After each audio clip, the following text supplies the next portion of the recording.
All right. Hello, my name is George Minawada. I'm a volunteer physician for the MAVEN Project and your moderator. Thank you all for joining us today and our friends at Northern Counties Healthcare in the beautiful state of Vermont for hosting today's session, Lyme disease, new IDSA guidelines on the diagnosis and treatment with Dr. Lawrence Zemel. Dr. Zemel fell in love with rheumatology while in medical school and subsequently crafted a career in pediatric rheumatology. As professor of pediatrics at the University of Connecticut School of Medicine, he built the largest pediatric rheumatology program in Connecticut. He developed a particular interest in Lyme disease and co-authored the latest national guidelines on diagnosis and treatment. Additionally, he has an interest in inflammatory rheumatic disorders and primary pain syndromes in children. With that, Dr. Zemel, the microphone is yours. Thanks, George. And can you hear me? Yes, we can. Okay. All right. So we're going to talk about Lyme disease this morning.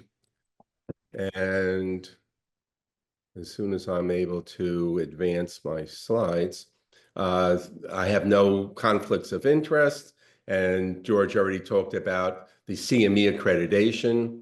And the objectives today is to talk about the clinical features of Lyme disease and apply the latest guideline recommendations as far as how to treat Lyme disease, and then talk a little bit about some of the controversies and some of the so-called patient advocacy groups that do not follow evidence-based medicine.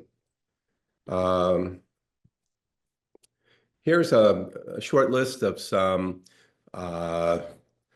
citations. I would direct you to this one here, that is Paul Lantos, and these are the clinical guidelines 2020 that were actually published in 2021, and you can easily Google that. You can open it up, and that covers every aspect of Lyme disease. And so, in conclusion, I'm going to give you the conclusion first. Lyme disease is straightforward to diagnose, and treatment is well established, despite all the hullabaloo around how difficult Lyme disease is to diagnose. But it also is a politically charged disorder, as I mentioned, and we'll get into that more later on. We'll start with a case of Lyme arthritis.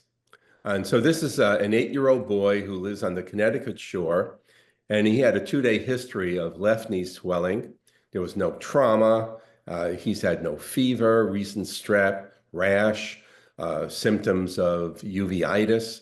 And in his history, he was sick a few months before in June. And at that time, he had fever, chills, some neck stiffness, headaches, muscle aches, and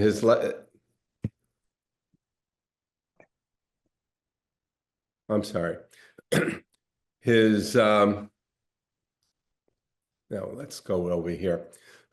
So at this point now, you're confronted with this youngster with an acute knee swelling, an acute knee effusion.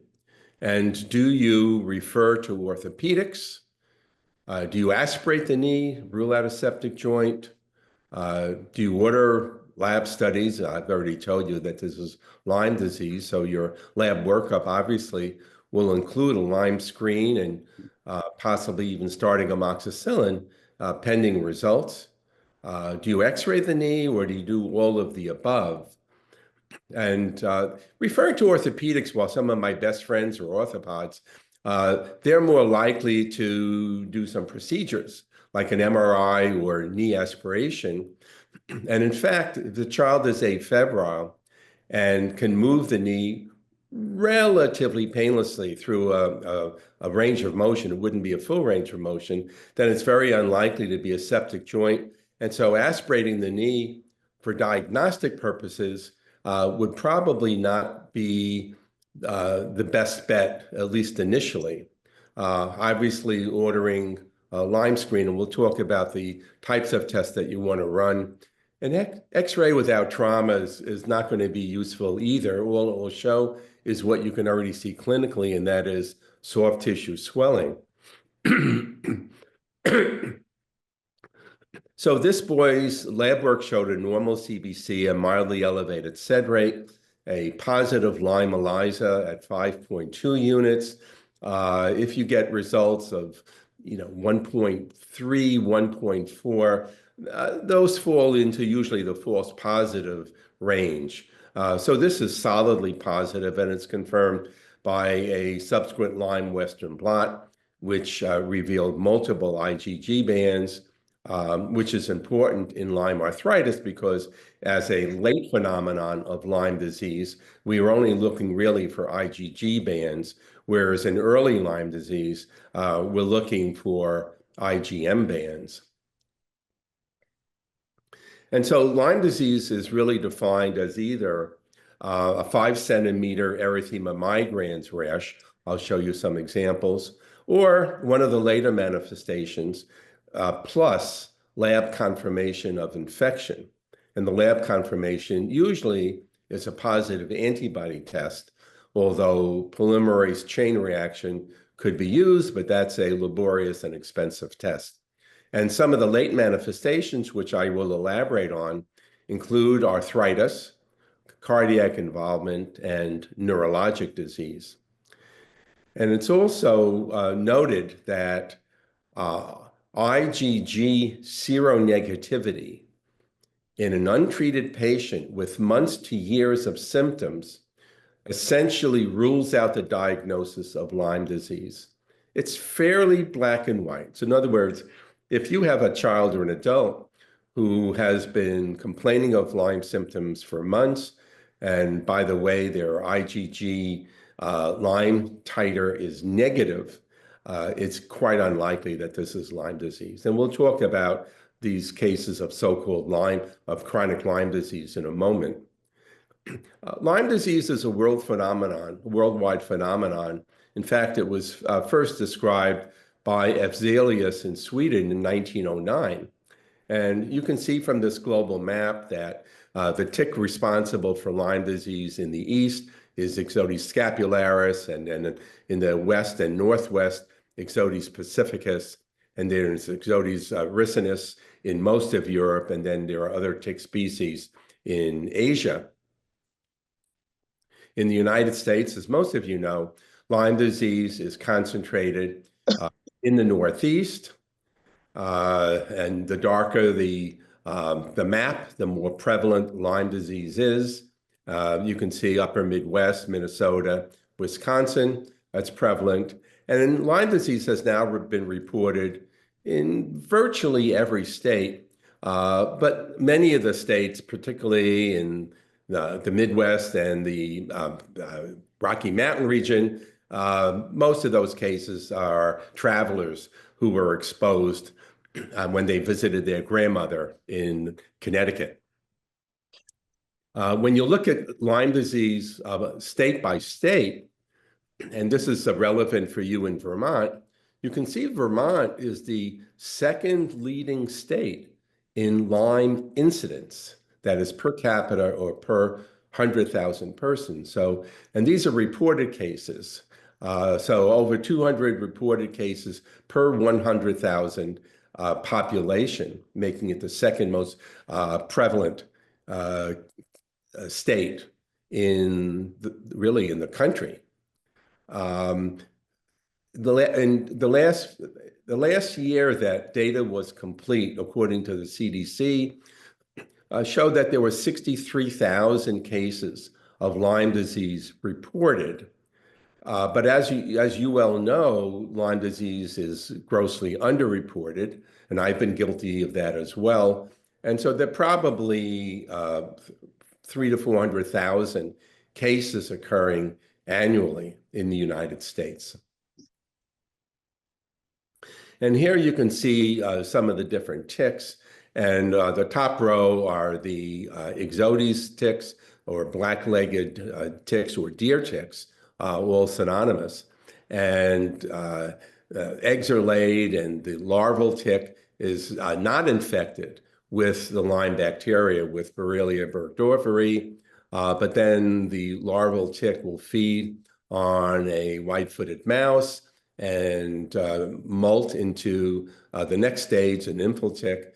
And it's the nymphal tick then that becomes infected with the bacteria after the larval tick picks up the Borrelia from the host, which are mostly rodents, and then over a 2-year cycle changes into the adult as well.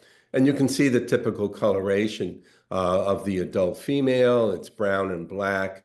It's 8 legs. And compare that to the Lone Star tick, so named because of that dot on its dorsal surface, or the dog tick. Neither of these ticks carry the Lyme disease bacteria, while deer ticks carry multiple pathogens, which we're not going to talk about today, but that includes Ehrlichia, Anaplasma, Babesia, Powassan virus, Borrelia miyamotoi, and possibly a couple of others as well. And here's an adult female disgorging ticks, disgorging eggs. You can see how prolific these egg-laying females are. And this is the spirochete Borrelia burgdorferi that was described in 1981 by Willy Bergdorfer. And it's a somewhat of a spiral or corkscrew-shaped bacteria with a flagellum at one end. And when the tick bites the skin, 3 to 30 days later, in roughly 70% of people, a rash appears. And it's the rash of erythema migrans. And what's notable about the erythema migrans rash is that it's largely asymptomatic. It's not painful. It's not itchy, unlike urticaria, obviously, which is much more itchy. It has a fairly sharp margin, fairly well-defined, often with central clearing. Sometimes there'll be a so-called target lesion or bullseye lesion in the center, or it may be more uniformly erythematous as well. And it expands over the 2 weeks of its lifespan, if you will. And it can grow up to 10, 15 centimeters easily across.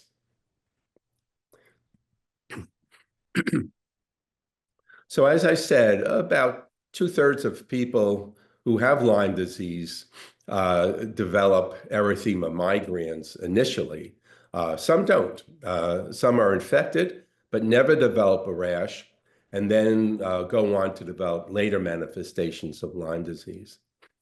As I said, erythema migrans occurs usually within 2 to 3 weeks of tick exposure. And in Connecticut, roughly 40% of the deer ticks are infected, where there's a lower infectivity rate out in the west and northwest. And if you find a patient with classic erythema migrans, you do not need to run lab work. One thing, antibody levels are undetectable this early. And if you're not sure, you can treat and then obtain convalescent sera later on, several weeks later, just to show the IgM, the early IgM antibodies. Experimentally, cultures have been taken at the advancing margin of the rash, but this is not advised in clinical practice. Early Lyme disease may include headache, fever, joint and muscle aches, neck stiffness, fatigue, abdominal pain. So you're basically having flu-like symptoms, which would be unusual in June or July. So this is a so-called summer flu where nobody else in the family has a flu at the same time. So those could be clues especially if the patient does not have erythema migrans. Now, early Lyme disease or erythema migrans may remain localized like a cellulitis, or it could disseminate into multiple rashes. And this is a reflection of blood-borne dissemination to distant sites. There may be neurologic symptoms early, like meningeal signs or cranial neuropathies, especially seventh nerve palsy, most likely unilateral, but could be bilateral. Rarely in children, there may be some syncope or chest discomfort reflecting a rhythm disturbance. Abdominal pain, fever is not uncommon. And then later Lyme disease, as I mentioned before, may be arthritic, neurologic, or cardiac. And the arthritis is, as you can see here, an episodic oligoarthritis of large joints. So it's usually asymmetric. 90% of Lyme arthritis at one point involves the knee, but hip, shoulder, ankle, other large joints are involved as well. Probably about 10 or 15% of children may develop a persistent autoimmune form of arthritis, which we'll talk about more in a moment. Late neurologic, this is now after the cranial neuropathies or after the meningeal symptoms, but later, months later, after initial exposure, may include a low-grade encephalopathy. And that's where a child or an adult may have fatigue, cognitive disturbance, and headache. The chronic rash, so-called acrodermatitis chronica atrophicaans, seen in Europe, it's a scleroderma type of rash, and it's not seen here. And then finally, late Lyme disease may include post-treatment Lyme syndrome, which I'll expand on shortly. Some cases of Lyme arthritis may result in a ruptured popliteal cyst. And this is where fluid, and here you can see in this axial cut here, the white on this MRI is the joint of fusion at the A level up here, right through the knee.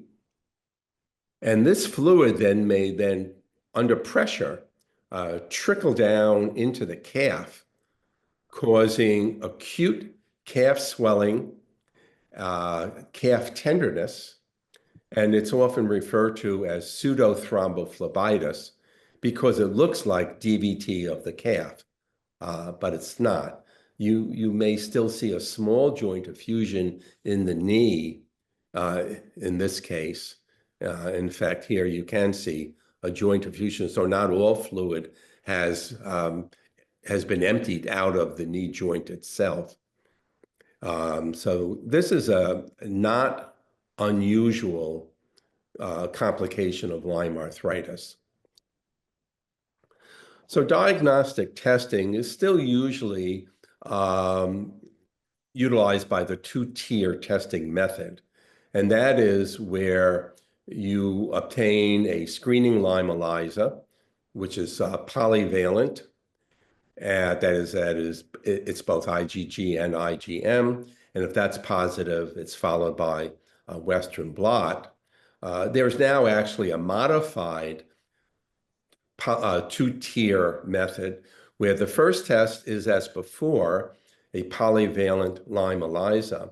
But now the second stage, rather than a Western blot test, is an ELISA separating out both IgG and IgM. ELISA is enzyme-linked immunosorbent assay. And so it's an automated test that's very inexpensive to run. And if you're dealing with Lyme arthritis, and 5 IgG bands is really the cutoff. So virtually all patients with true Lyme arthritis should have greater than 5 IgG bands. IgM, even though it's an antibody found in early Lyme disease, it may persist for months and years. and that's not particularly helpful for late Lyme disease. Now, if somebody has had Lyme disease and is now IgM negative, but develops Lyme disease a second time, new bite, new symptoms, IgM will be positive once again. Looking at joint fluid is not really necessary. As I mentioned before, your blood work is diagnostic in the face of an oligoarthritis, that is 1 to 3 or 4 joints. Now, there are times when kids with Lyme arthritis will present with fever as well. And that's when you do need to rule out a septic joint. So joint aspiration then is required either in the emergency room or in the radiology suite if it's a less accessible joint like the hip or ankle.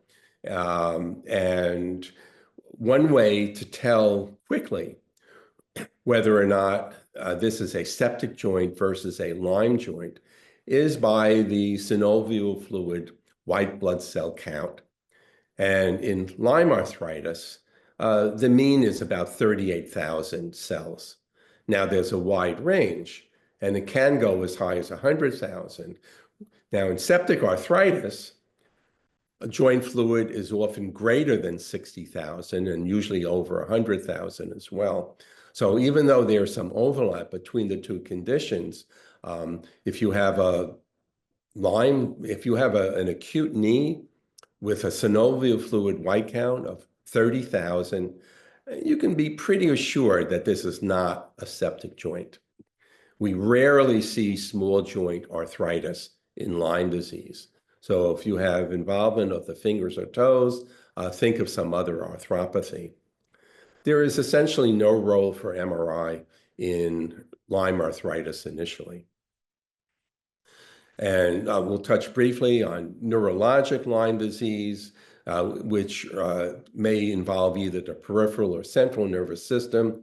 I mentioned cranial neuropathies, especially seventh nerve palsies, radiculopathies, mononeuropathy multiplex, and centrally, acute meningitis. It's a lymphocytic meningitis.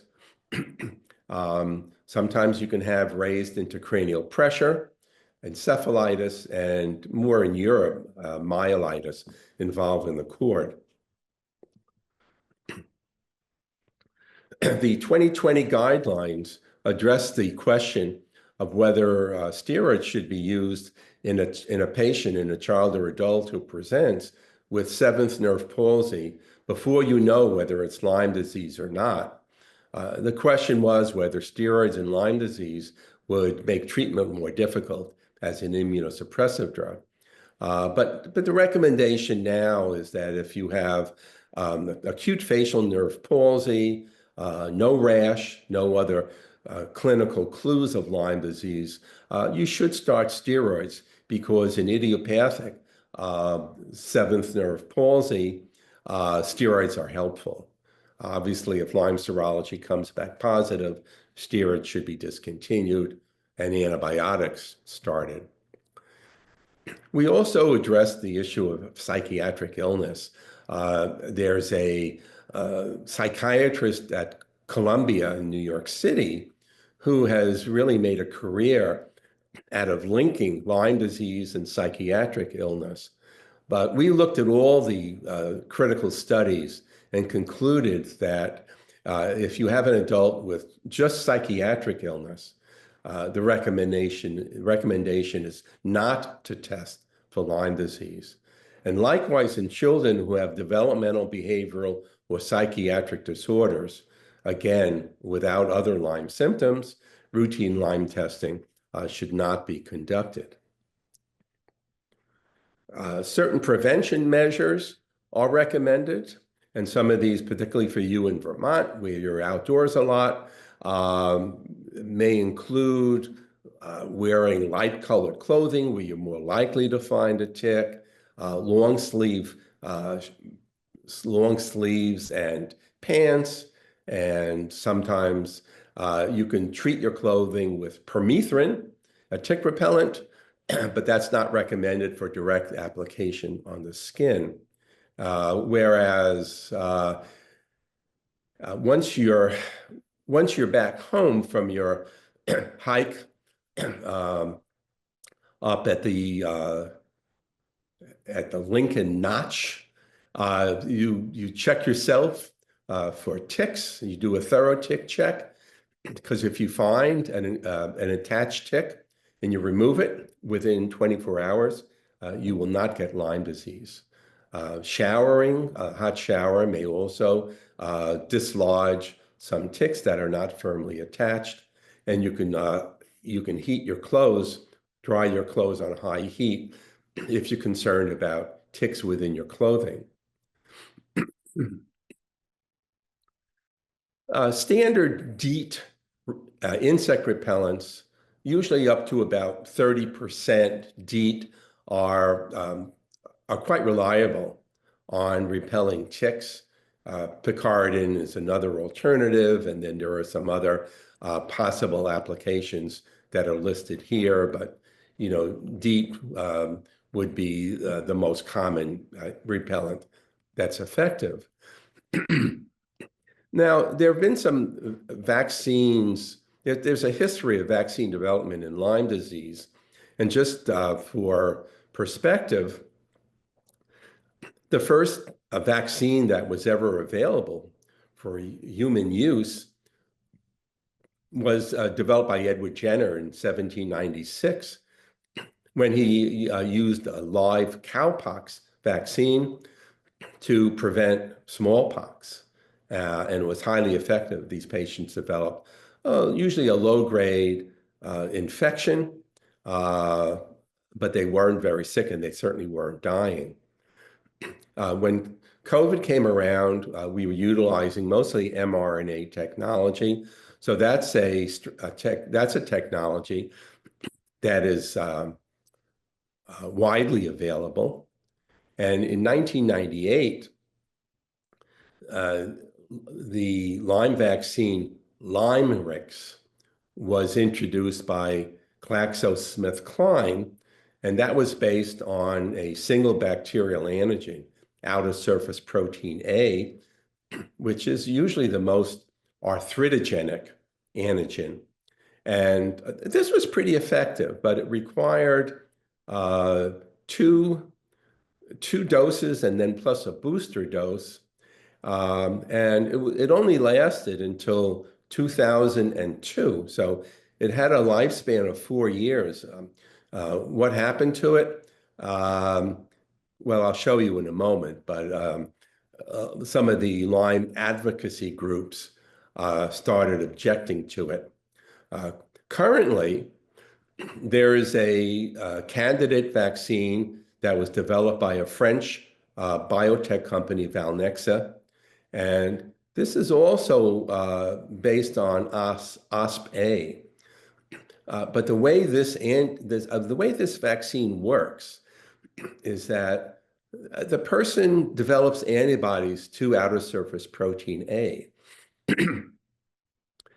And when the deer tick bites and is attached, these antibodies enter the deer tick and basically kill the bacteria within the midgut or the salivary gland of the deer tick. So now these bacteria are no longer viable, and you won't be infected by them. It's still in development, but now there's some newer mRNA vaccine candidates that are just starting. Well, mostly it's been animal trials so far, so it hasn't really started clinical trials. This is a comment by Ed McSweeney, who worked at NIH for a while, and he was a respected guy. And what he said about the LymeRix vaccine was that what people found online were activist websites filled with misleading information about the vaccine, personal vaccine victim stories, and then other types of misinformation. And so GSK, GlaxoSmithKline, became very nervous about lawsuits and loss of usage of the vaccine. And so they simply discontinued it for economic reasons. This is the new vaccine, and this is a busy slide, so I'm just going to show you what I've highlighted. The name of the phase 3 study is called Valor, and it had 9,400 participants. And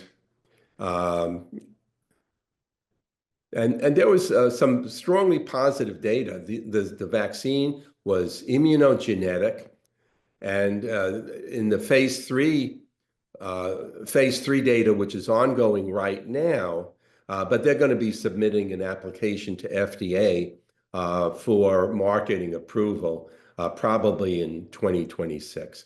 So forget all the fine print here. The bottom line is that this French vaccine, Valneva, or it's called, right now it's called VLA15, will be probably hitting the market next year.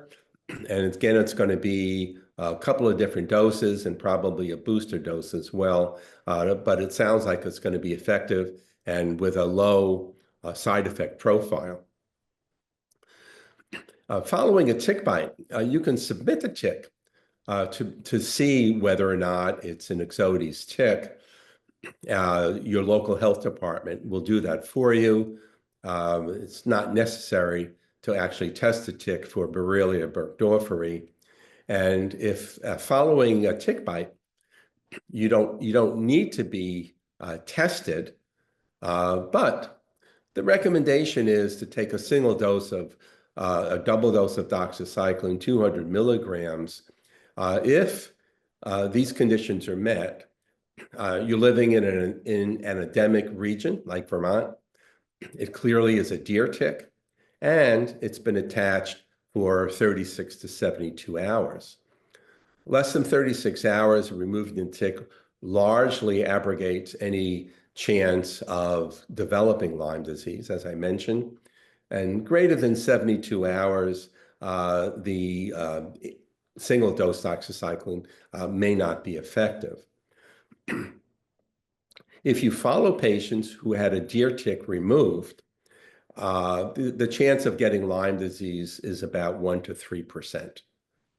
And some people say, well, then you could wait for those symptoms, those Lyme disease symptoms to occur and then treat. But if it's my family, I would give a single dose of doxycycline. I'm going to skip that. So tick removal is grasping the tick where it attaches and pulling straight up with a forceps. There's debate about whether or not squeezing the body of the tick will inject more bacteria. That's not entirely clear, but I don't think most of us are that worried about that. So there are tables for antibiotic treatment of Lyme disease.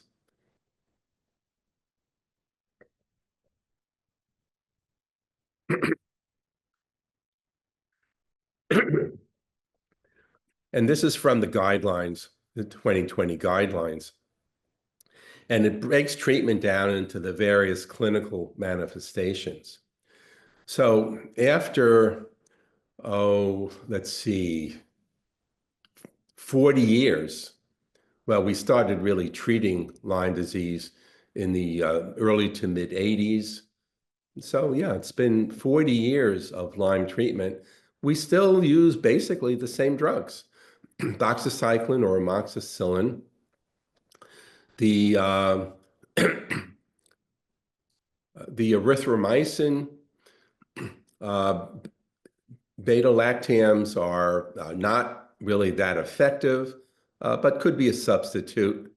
IV ceftriaxone for certain forms of central nervous system disease. Ceftin or cefuroxime may be used as an alternative. And we, in 2020,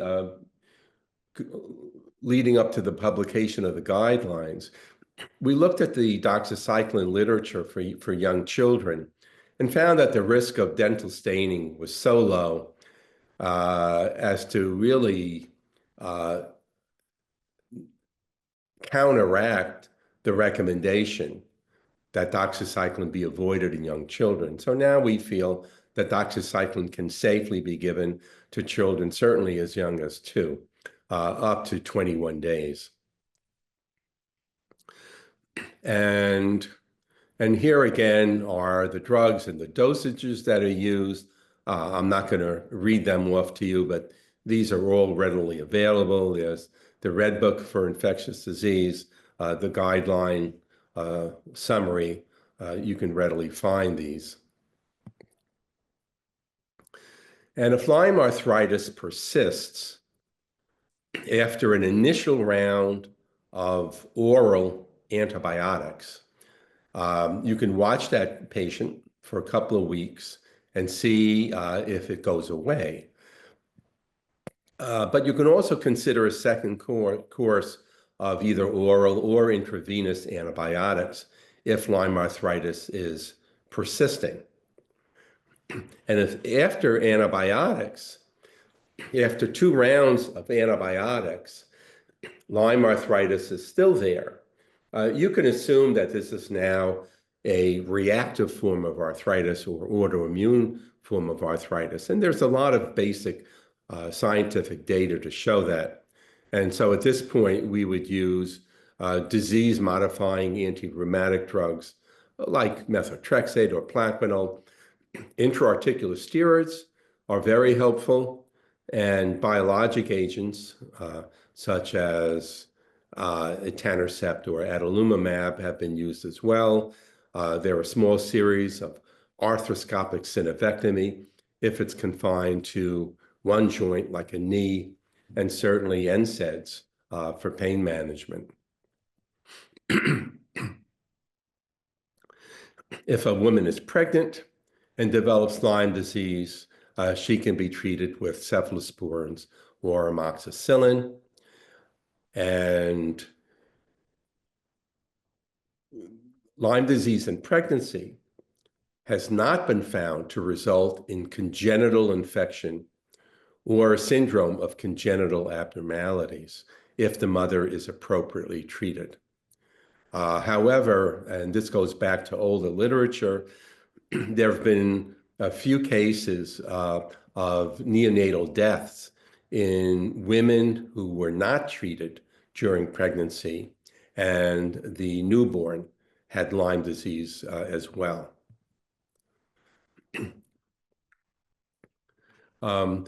Post-treatment Lyme syndrome may occur in about 10% of patients with Lyme disease. And I'll just highlight the inclusion criteria or defining what this entity is.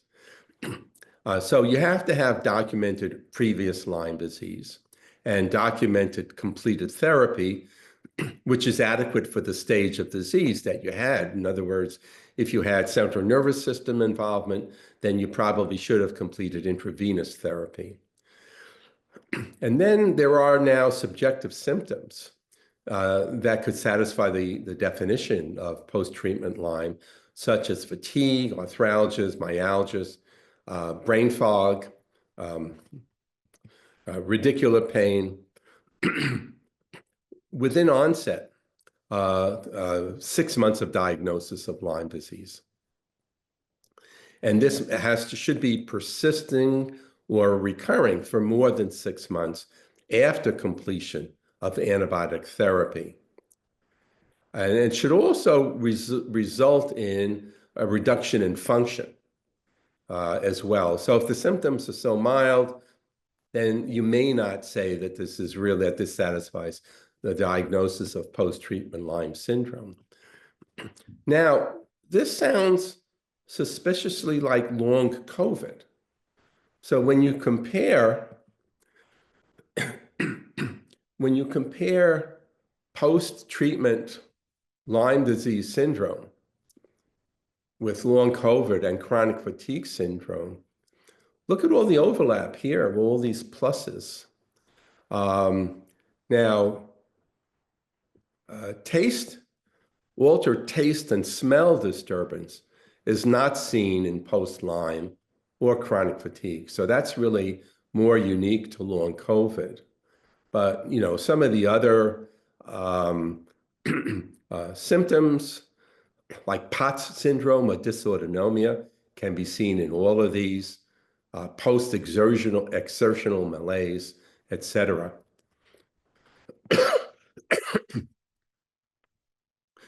I'm going to switch gears now and talk for the last few minutes about Lyme group strategies. And these are groups that started up initially seemingly to educate the public. But many of these Lyme groups, and I don't know what's in Vermont right now, but I'm sure there are some, they have their own agendas. And they're often placing information on their websites that is not filtered or not vetted. They're providing public testimony to get more funding for their own groups. And they do their own fundraising. They conduct scientific meetings, inviting some so-called Lyme literate docs, LLDs. And these are physicians, a small number of them, who use their own guidelines for diagnosing Lyme disease and their own guidelines for treating Lyme disease that do not meet rigorous scientific criteria. So essentially, these are anti-scientific groups.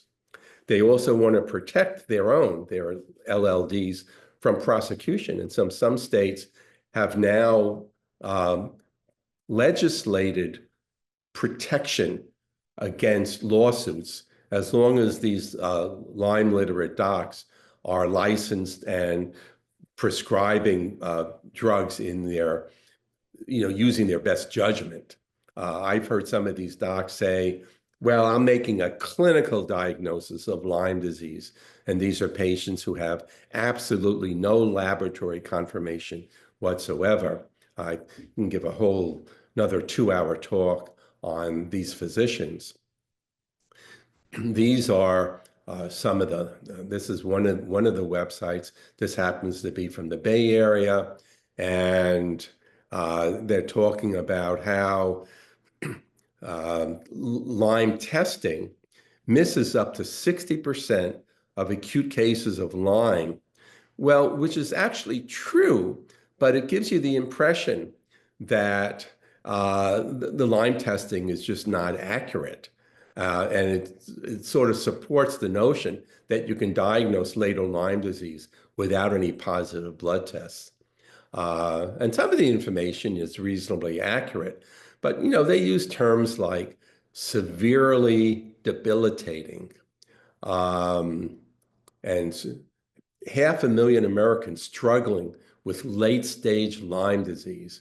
That number is just pulled out of the air. Now, there have been a few deaths. We didn't really talk about carditis or rhythm disturbance, heart block in children because it's so rare in children. But there have been a few documented cases of adults who were bitten by ticks. They were in areas where deer ticks were prevalent, and they collapsed and died, and on postmortem were found to have Lyme carditis with spirochetes within the myocardium, and they had no other symptoms of Lyme disease. So there may be, rarely, some deaths. 25 years ago, this story appeared in the New York Times Sunday magazine, stalking Dr. Steer, and refers to Alan Steer, who was the rheumatologist and epidemiologist at Yale, who really first described Lyme disease in this country, naming it Lyme because he described a number of cases in Lyme, Old Lyme, and East Haddam along the lower Connecticut River.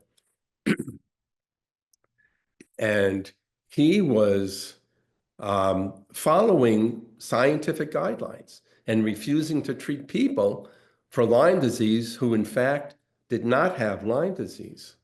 And this is Alan, and he's really been a mentor of mine. And so when he was still at Tufts, he had to hire a bodyguard because he was receiving death threats. Then when he moved over across the way over to Mass General, he also needed protection. And now he's mostly retired. And this is a study that a friend of mine, Hank Fader, did a number of years ago, 20 years ago, that looked at the value of different Lyme websites. So he looked at 19 different websites here, and some of them have names like CDC and FDA and Johns Hopkins. So you have a sense that, these are reputable. And he looked at 8 questions, standard questions about Lyme disease, about tick bites and nursing and pregnancy and things along that line that are well known. Answers are well known, and rated these websites as either being A, accurate, or I, inaccurate. And you can see here that some of these, like IGeneX, and this is a lab out in Palo Alto, California, that uses their own criteria for what determines a positive Western blot. And these Lyme literate docs, or I'll call them alternative docs, avoiding the term quacks, routinely use IGeneX. So do naturopaths for some reason. They use the same lab. And you can see on their website when it was studied, they didn't address one question, but everything else they addressed was inaccurate. Another Lyme Disease Association sounds very legitimate. They have a beautiful website. Every one of these was inaccurate.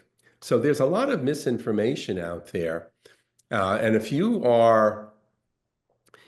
find that a patient of yours, let's say in Vermont, comes to you with a positive blood test from IGeneX, you can probably file that in the round file and then order a test through a standard lab, like either a Quest or university lab, to confirm or rule out Lyme disease.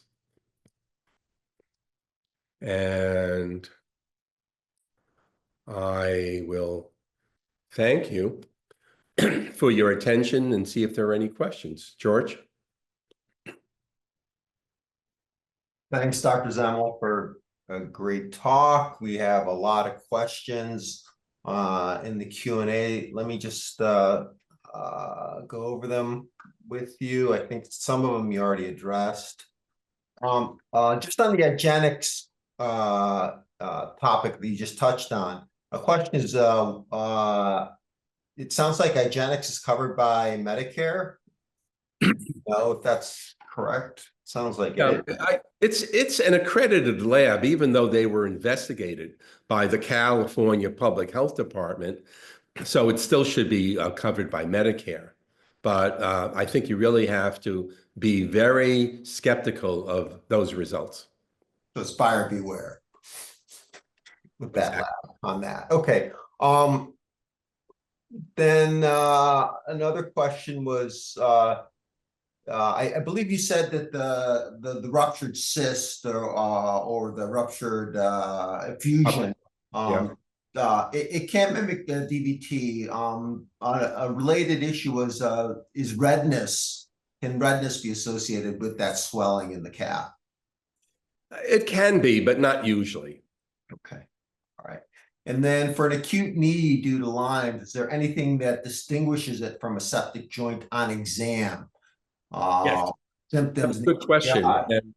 And probably the most reliable physical maneuver is pain during range of motion. A septic joint is very painful while you're passively moving that knee, whereas a Lyme joint is relatively pain-free until you get to, the end range where, physically they can't really flex it anymore, and that's when you start having pain.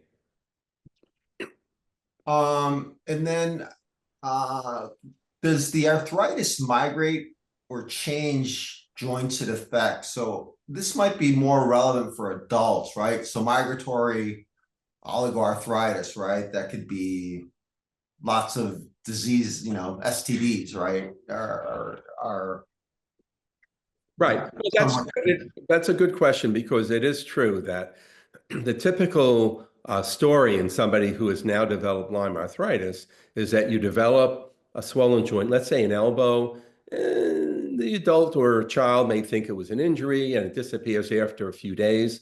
And then a couple of weeks later, it comes back in a different joint in the knee or ankle. So yes, it can very well be migratory and episodic. so that it's not characteristic of it's not pathomagnostic diagnostic. There's a Right. differential. Right. Okay. It's not diagnostic or pathognomonic, but I mean, like rheumatic fever, you have a migratory arthritis. But in Lyme disease, it's not additive. It's more episodic. It occurs in one joint, leaves, another joint leaves until you start treating it. Okay. In terms of said you don't test the tick for pathogens for Borrelia. But what about testing for other tick-borne pathogens, which I don't remember. Ehrlichia, I think, is one of them. I don't know some of the other ones. Yeah, I'm glad you brought that up because, a number of patients are co-infected by other pathogens like Ehrlichia or Babesia. Um, but if you're not having symptoms related to those other pathogens, then you probably don't really need to treat that. So testing for other co-infections, may not be necessary. Well, when do you test then? Well, if somebody's having high fever, that's indicative of either Babesia or anaplasma or Ehrlichia, splenomegaly, abnormal liver enzymes. So these might be signs of co-infection. And so then you do want to test for that as well, and then treat appropriately. Doxycycline, doxycycline will treat anaplasma and ehrlichiosis, anaplasmosis and ehrlichiosis, whereas Babesia, an intra-erythrocytic parasite, requires a combination of medication. Um, like, interesting. How do you counsel patients who subscribe to the LLD view? This is, I'm Who's sure. subscribed to what? How do you counsel patients who subscribe or are sympathetic to the LLD quote unquote view? Well, and we've seen a lot of that where a teenager will come in with depression and widespread aches and pains, some fatigue, headache, sort of like a fibromyalgia patient, and insist that they have Lyme disease and was treated by their LLD with long-term antibiotics. They're still not getting better, so they come in to see you.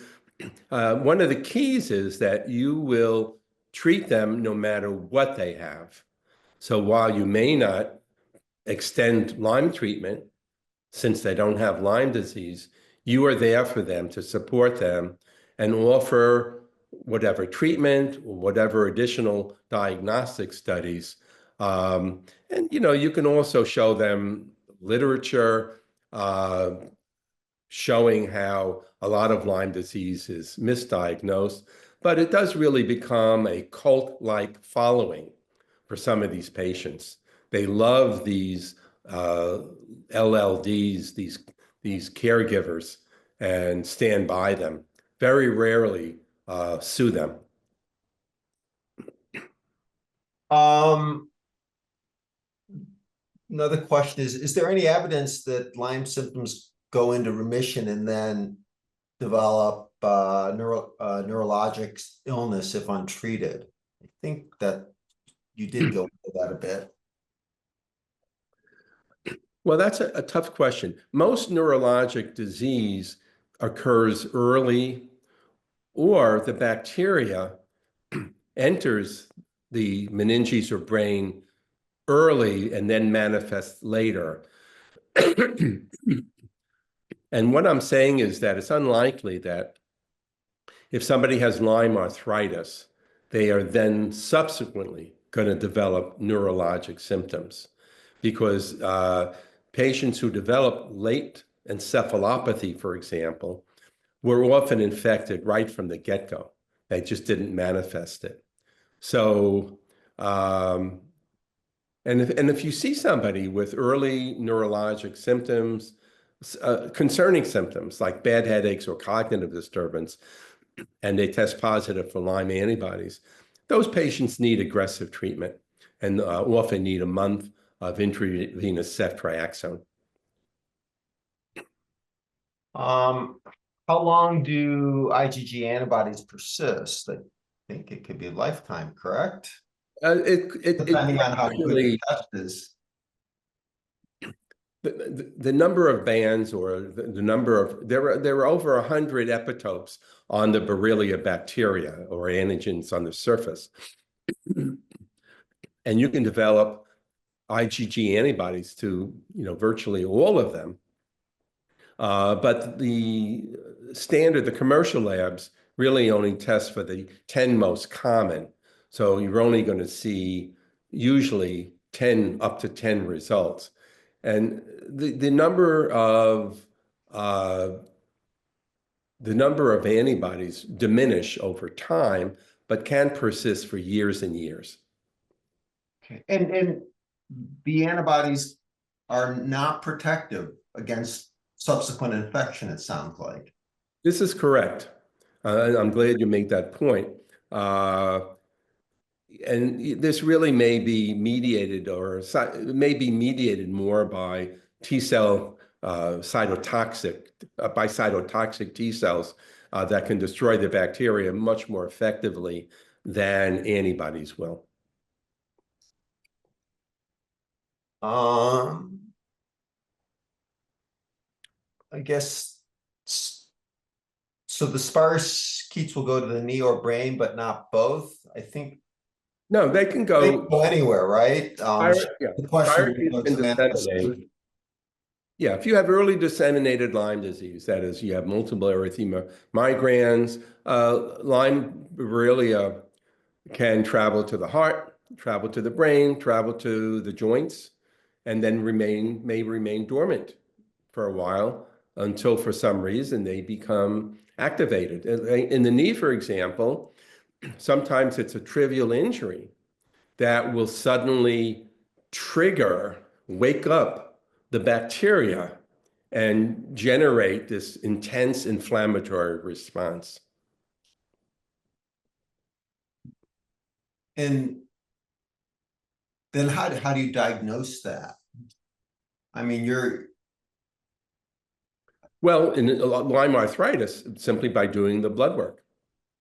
right. But let's say it's years later, right? And there's the patient doesn't remember ever getting bitten by a tick, and then you're gonna do your they get worked up, and if the ELISA, the two-step test is positive and everything else is kind of ruled out, you would just at that point, that's your diagnosis. It's almost a diagnosis exclusion. Yeah. So if you have, one or two or three joints that are swollen, and positive blood work, and you've ruled out other diseases, then you've made a diagnosis of Lyme disease. If there's a question, you can always do Lyme PCR, polymerase chain reaction on the joint fluid, but most of the time that's not necessary. Okay. I'm just, I guess my question is specific to that dormant issue, and then waking up, after a trivial injury. Right. Trying to make okay. All right. Well, George, I think we've run over an hour now, so I think we probably should wind it down. Yeah, that's correct. There's some other questions that are in the Q&A that people can, I think, they can email you. Is that correct? If they have any specific questions.